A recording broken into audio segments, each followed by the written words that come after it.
Introducing the new Dirt Cheap project car.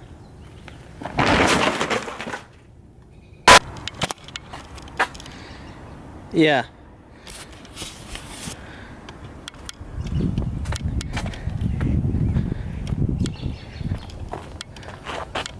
Same car. That's okay. It'll still be fun. So this is my 2004 Subaru Legacy Outback with the 3-liter H6 engine. I've had it for the last couple of years and it has been a fabulous car. It's the most reliable Subaru I've ever owned and I got it for a pretty good deal. It's pretty banged up, but that makes it a great candidate for a drift build, right? When I was out in Utah, ready to bring the litigator back, I was really sad about leaving this there, and I felt like it wasn't time for me to be done with this car. I was looking into buying a new Subaru to do my drift build to, but I realized I had the perfect platform out in the driveway already. And so I decided to turn this into my drift car. It's going to be the exact opposite of the litigator. It's going to be a super sleeper, and it should never break because I'm overbuilding the crap out of it. I'm going to replace this tiny R160 with a big Ford 8.8 rear differential. I'm using a Toyota rear-wheel drive transmission, legitimately turning this into a rear-wheel drive wagon that's powered by a Subaru H6. So bonuses about that car, all the maintenance is done. I drove it across the country 5 times in the last year and a half, or 2 years.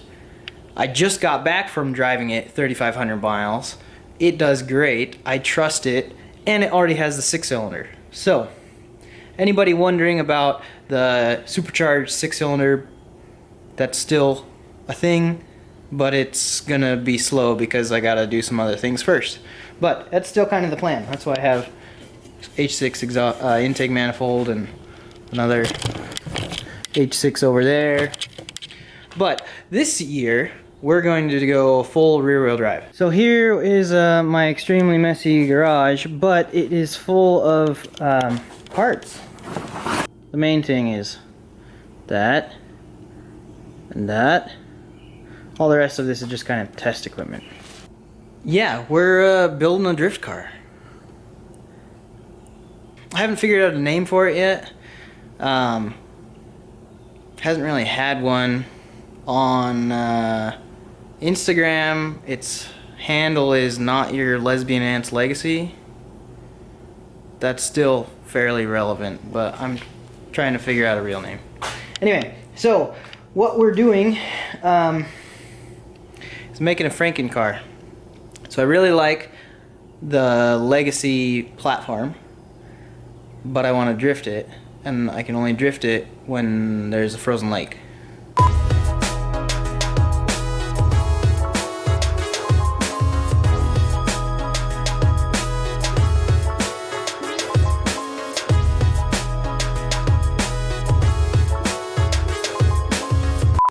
So, we're going to do a real rear-wheel drive conversion on a Subaru. To do that, I had to hide my parts.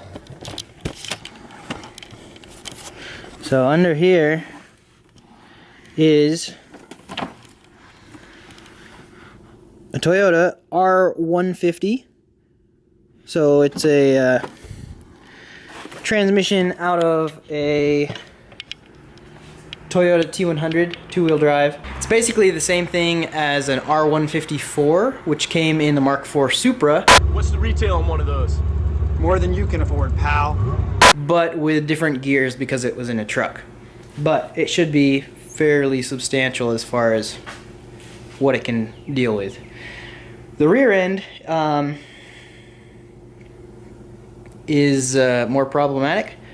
Lots of guys, when they go full rear-wheel drive in a Subaru, they just put an R200 in it, which is from like a S13 or S14 or a 350Z, some kind of Nissan thing anyway.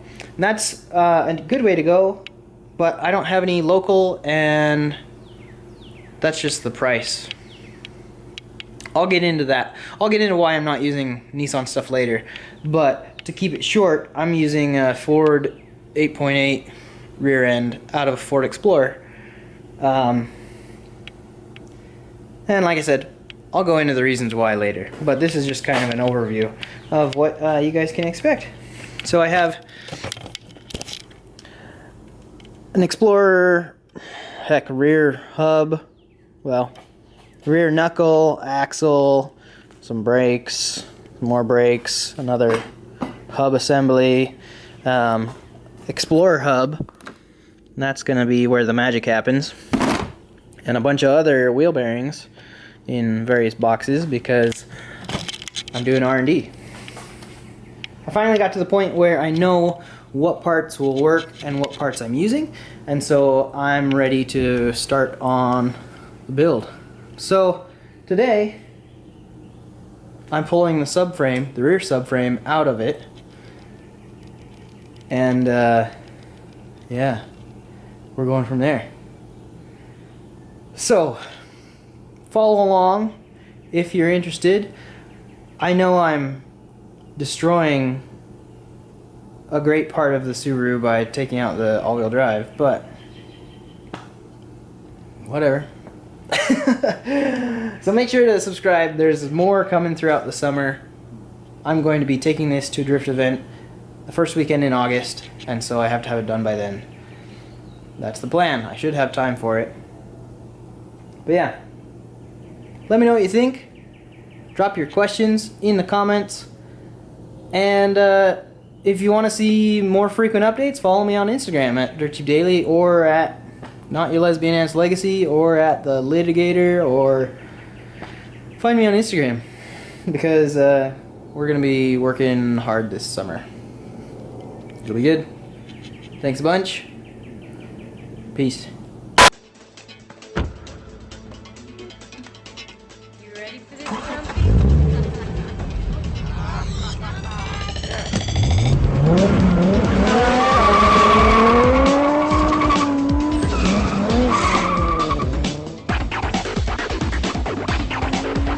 Well, unfortunately, it's gonna be it. Busted the breaker bar I had. It's only a 3/8 breaker bar, and it's a ratcheting one from Harbor Freight. This is the second one I've gone through. They work pretty well, but they really can't handle that much torque. So I'm gonna take it back to Harbor Freight, get a new one tomorrow, and pick up a 1/2-inch breaker bar. So I don't have to worry about breaking them. Those things are on there. I think the torque spec on them is around 110 or 120 foot-pounds, plus the oxidation and corrosion keeping them in there. So I guess I got ahead of myself. I don't have the tools, but there's a lot that I have to do to the knuckle and the outer side to get the Ford to fit, but this subframe should be easier to fit the Ford pumpkin in than like a 02 WRX or an older Legacy subframe. So that was my initial reason for wanting to do this one, but the outer knuckle is proving to be a bit of a pain. But it would be easier to do the outer knuckle on an older Legacy or an Impreza, but it would be, either way, it's a lot of fab work. This is a little more fab work, but it'll be worth it in the end. Anyway, stay tuned for more. Thanks for watching, and drop a comment, let me know what you think. Have a good one. Bye.